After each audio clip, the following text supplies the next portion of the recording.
I'll just go light because we don't need the intro. Hi, Cappy background. I've been watching your videos for 11 years. Wanted to start out by thanking you for being the first adult I met who wasn't filtering truth.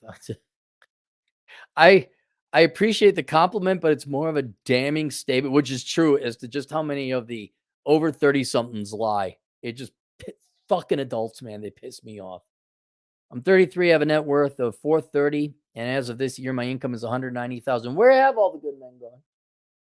While I agree with a lot of your advice, there are some key distinctions concerning the military I think your viewers should be aware of when you advise them on the military. Qualifications: I was in the Army National Guard on Title 10 federal active, Title 32 state active, and M day / 1 weekend a month status.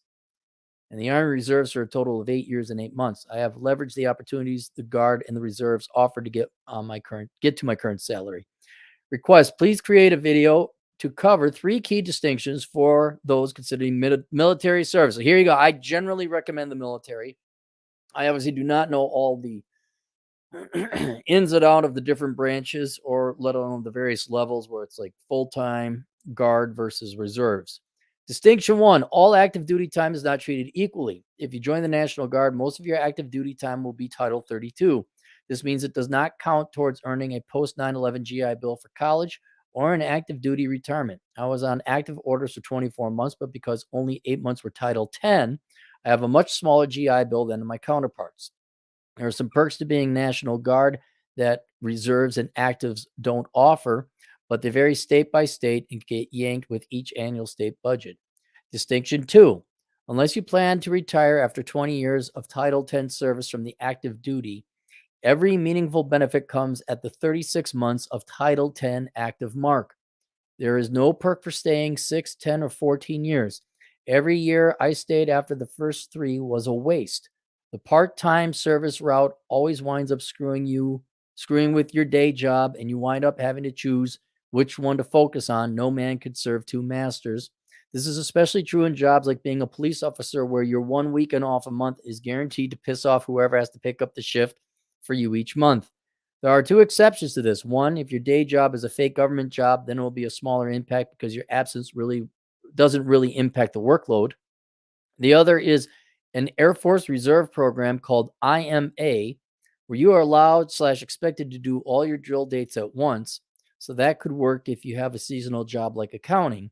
Imagine Chad in the military. He'd be good. He would. He's very small, so the enemy would have a hard time hitting him. He's a very small target.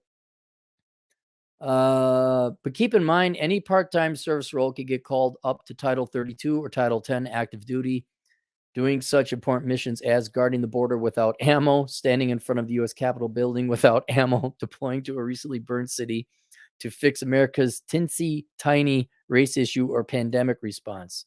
Uh, Distinction 3: the civilian world does not care what rank you achieved if you are enlisted or how many years you served. They want to know what civilian relevant training and qualifications you obtain. This is very true. I had a client, he was a very accomplished captain in the military, and he could find a job to save his life. But I have such leadership skills. Like that only works in the military, and even then, and you got great leadership abilities, but you don't have an MBA and you didn't suck dick in corporate America. So yeah, you're good at killing people. There's no doubt about that, but it doesn't work in the private sector. Um, Training and qualifications you had. On one hand, in the military, I was a National Guard soldier with 1 deployment to Iraq who never progressed past specialist, a low rank. But on the civilian side, I had training in intelligence work, had a clearance, and had a college degree. All those things were obtainable in 3 years. My advice to your viewers: there are a few very special programs in the military that are worth additional exploration, but most people who listen to you should do the following: enlist for 36 months active duty with a contract that specifies a training program and a qualification program. Think tech certs or security clearance that directly maps onto the civilian or military contractor world. Once out, take advantage of the GI, tax-free money, to broaden your resume. And while in, be sure to document any physical ailments and submit any claims to the VA before you have been out for 12 months. Yeah, that's good. Oh, hang on. I'm sorry. Hang on. We have a problem. Oh, we're back now. All right. I apologize if I was coming in and out in robot voice. That's why I should put the phone here so I can actually see our reception. Make any claims to the VA before you're out for 12 months. Uh, Submit any claims to the VA before you've been out for 12. I know you need, for many of my friends who had paper cuts in the military, they get their $18,000 a month because they stubbed their toe. I'm not besmirching those actually disabled. I am besmirching those of you who get $4,000 a month and I got a bad ankle. The last piece of advice is available on day 2 of basic training and can result in taxpayer funded healthcare for life if the situation warrants. Disclaimer, none of this applies if you are an officer. Every officer route is superior to enlisted in terms of economic opportunities, but 99% of the folks on that route won't be out seeking advice. They will be lost in the land nav course. What was it? What the hell was it? Band of Brothers, where the guy does the voice and confuses Sobel. Feel free to share any of my info. A lion does not fear the jackals. Yeah, no, I don't need it. You didn't give away any, identifying information. Well, there you guys go. Thank you very much for the PSA. We always help out, enjoy helping out the audience a little bit more to do the exact, more precise, right thing. Dre, $2. Women need to sign up for draft. Drizzle. No, they should sign up for the draft. They absolutely would.